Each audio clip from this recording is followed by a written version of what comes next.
Věděl jsi, že můžeš vyřešit až 80% svých problémů pomocí pouhých 20% své energie?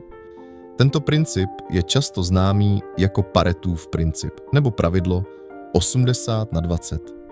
Tento koncept byl pojmenován po italském ekonomovi Vilfredovi Paretovi, který si všiml, že 80% bohatství v Itálii vlastní 20% obyvatelstva. Od té doby byl tento princip aplikován v různých oblastech, od podnikání a řízení až po osobní rozvoj a každodenní život. Paretův princip je univerzální nástroj, který můžeš aplikovat v mnoha aspektech života a práce. Pomáhá identifikovat a zaměřit se na to, co je skutečně důležité, což může výrazně zvýšit tvoji efektivitu a šanci na úspěch. Těchto 20 motivačních citátů ti pomohou zaměřit se na to nejdůležitější a tím efektivně řešit většinu tvých problémů.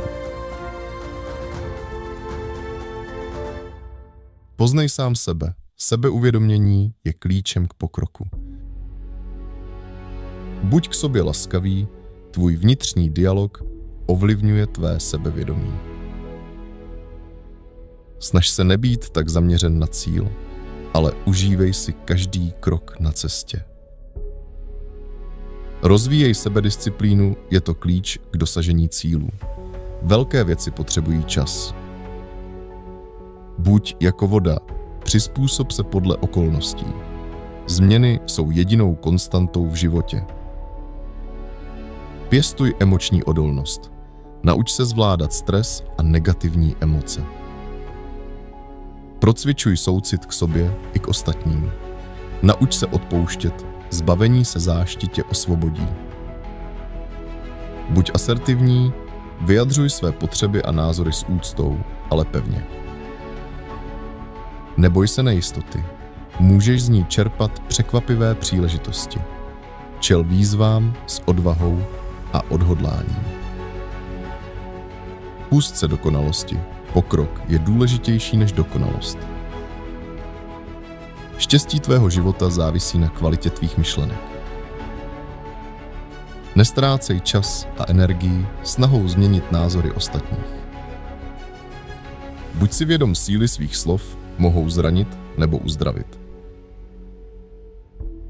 Pěstuj vděčnost. Oceňování toho, co máš, tě udělá šťastnějším.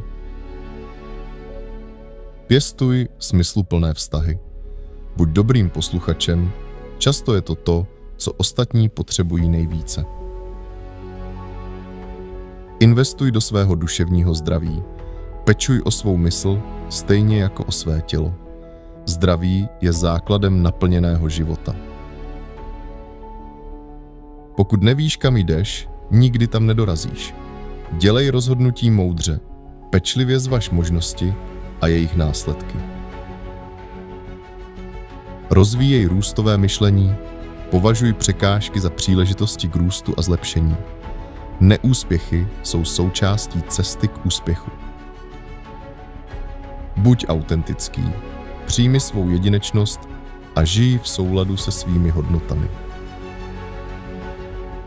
Buď proaktivní, převezmi kontrolu nad svým životem.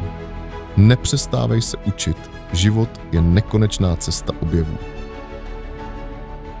Věřím, že tě tyto citáty inspirovaly a že si z nich něco odneseš do svého každodenního života.